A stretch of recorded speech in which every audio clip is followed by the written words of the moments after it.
Hi everyone, Digga here, and today I'm taking a look at the Kamen Rider 01 complete series with real-time Blu-ray. That's right, for the first time ever in the United States, we have an official Kamen Rider series fully released on Blu-ray no less, with a movie and specials. All for under 50 bucks? Heck yeah.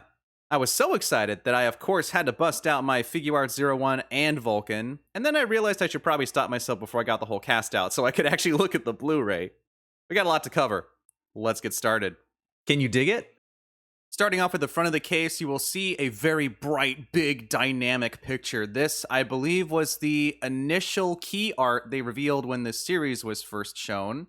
There's a lot to take in here. You have 01 front and center, of course. You've got Vulcan off to the side, Valkyrie up top. You got Jin and Horobi kind of in the shadows of hidden intelligence. Down below, you have most of the human cast along with a bunch of Humagear. You have the cityscape in purple next to the attached caliber. And then, of course, the name of the show, Kamen Rider 01, Kamen Rider 01, because for some reason they decided to have it said twice. I mean, I get what they were going for, but it's a little bit silly. Just a little bit like Kamen Rider 01, 01, Kamen Rider 01. Maybe it's like the intro. 01, 01, 01, 01. You get the picture. Here's a side view to show off the really nice spine art and give you an idea of just how chunky this Blu-ray case is. It's one of those hefty ones. You need a lot of room for those 8 Blu-ray discs. I always feel like the spine is underappreciated. You gotta have a nice, big, bold coloring to pop out of your collection. Here's the back of the case of a huge blurb of information about the show. Basically, what it comes down to is there's a company called Hidden Intelligence that creates robots called Humagears that serve humanity, and then a bad guy group known as Metsubo Jinrai comes in, starts hacking them, they turn into monsters. It's up to 01 to try to fight them off while also trying to save them, and then there's another separate organization called AIMS that comes in to deal with both, and it's a pretty crazy ride. I really enjoyed this series a lot. Down below we have some character images with Yua and Fua, Horobi and Jin, and Iz and Aruto. Another blurb saying that it's the 46 episodes movie, special episodes, etc. At the very bottom we have our technical information, which I'll kind of go into later on, but I will point out that this is in Japanese only, with English subtitles that are hard-coded, because there's a bunch of crazy finishers and effects that they couldn't get subtitled with regular subs. Totally understandable, but I get that some people prefer being able to access the raw versions. I'm just happy we got this in the United States, honestly. And the total runtime is 21 and a half hours, so there is no shortage of Rider to watch.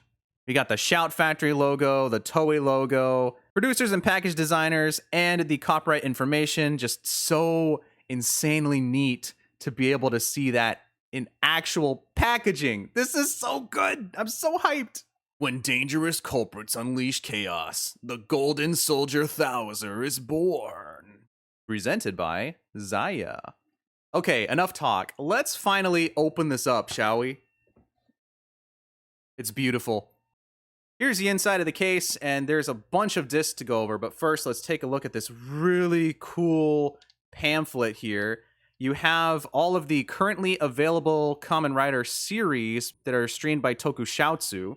You've got the original Kamen Rider, you've got Kamen Rider Kuga, you've got Kamen Rider Ryuki, and Kamen Rider 01. So we have some Showa, the OG Heisei, a little bit later Heisei, 2 series later, and then beautiful Reiwa energy exuding right there. On the back, you have now streaming Tokushoutsu. You can watch all of these on Pluto TV. What the heck is Theta? And on Twitch, where they're constantly streaming 24/7. And of course, you can go to their website. It's still so crazy to me that I can actually just watch subtitled Kamen Rider on like YouTube and Twitch in an official capacity. That is so mind-blowing. The inner case art shows off what's exactly in all the discs. We'll check that out in a second after we look at the discs themselves. You'll see that each disc has basically the same art. The only difference is there's a disc number, of course. And then the final one at the end does indeed say, it's being a little tricky, real-time and special episodes. So yeah, the cases are a little standard. I was kind of hoping maybe they could use some different art like for the original Blu-ray releases in Japan. But I can't really complain. I'm just happy again to get this. Now we got all this covered, let's go ahead and look at the contents, and I can start talking about some of the more technical stuff. Here's a closer look at the insert art that shows off a breakdown of the discs, pun intended.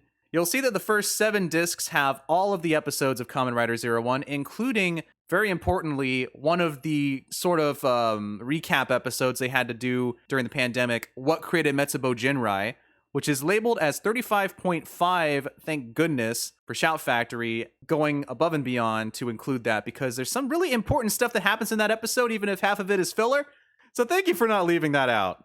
The pandemic kind of really messed around with 01, changed the ending a bit, and made them rethink some stuff, which is, I think, for the better. It was going to be a little bit of a longer series. They cut down a lot of stuff. You can read about it later. I don't have the full description right now. I'm just too excited to share this. The last disc contains the movie and the specials, starting off with Real Time, which is the follow-up film to the rest of the series, so make sure you watch all that first.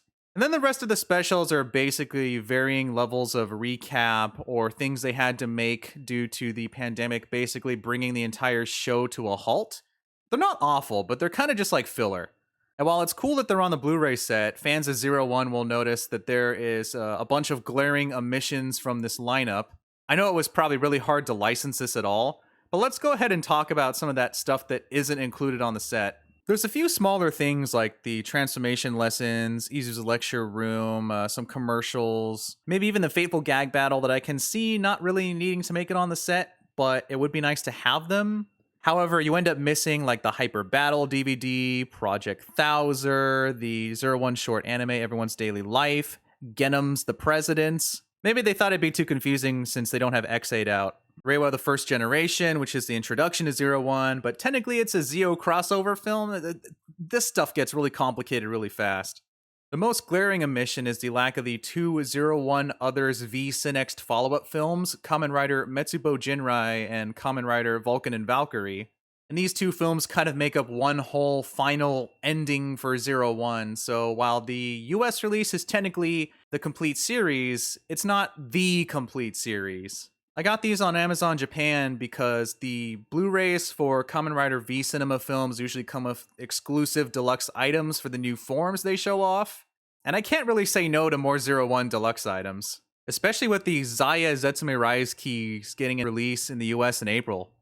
Oh, great! Amazing! But I digress. Here's hoping that Shout Factory takes a little bit out of Mill Creek's Ultraman playbook and gives us an auxiliary release that has 01 Others and maybe some of the extra things they couldn't license at the time. Or heck, I just hope we get more Kamen Rider Blu-ray releases, please. There's also 01 Final Stage, but I have absolutely no idea how you even begin to license a stage play or who owns the proper rights. I would assume it's all owned by Toei, but I'm not too familiar with that process.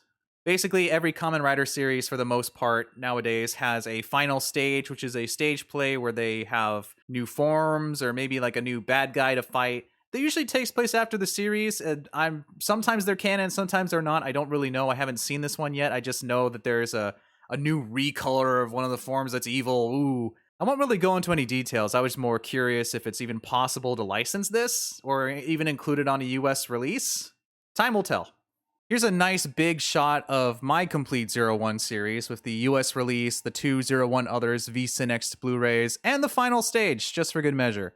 Definitely a very colorful lineup. Here's all 4 of them nicely lined up, spine to spine, looking really good, hopefully to give you a nice idea of what we could have if we just squished all these into one release and added all the other goodies, but, you know, a guy can dream, right? Before we finish off the review, I wanted to circle back to the tech discussion I was mentioning earlier. I mentioned that there are hard subs, which means that you can't watch the raw versions, but one of the early complaints about this set from people online before it even came out was that they were using the broadcast masters and not the Blu-ray masters. And as more people have been getting this in hand, it turns out that they seem to be using something better than the broadcast version. I don't really have the proper technical know-how to explain it right now. I'm just excited that we got the set. But if you look around online, you'll find some comparisons, and it seems like, you know, the quality is actually pretty good. At this point in getting official Kamen Rider releases in the United States, I'll take slightly less than Blu-ray quality over Toei Tokusatsu World's official YouTube channel showing Reiwa the First Generation and Gaia Memories of Fate in 480p. Oh boy. And that was an overly long, super hyped look at the Kamen Rider 01 official complete series of real-time Blu-ray release. I am so happy that we finally have an official series release in some capacity in the United States. Zero One is an amazing series and a fantastic way to start bringing people in. And if you're at all interested, please pick this up and show Shout Factory that we want more Kamen Rider. You can also go on their website or Twitch or whatever service and watch the original Kamen Rider, Kuga, Ryuki, and even Zero One if you want to just try it out before you buy the Blu-ray. Though there's also going to be a Ryuki release of some capacity. They didn't say if it was Blu-ray or DVD. I'm hoping it's not just DVD, but I guess we'll see how that goes. Thanks for watching, everyone. Bye-bye.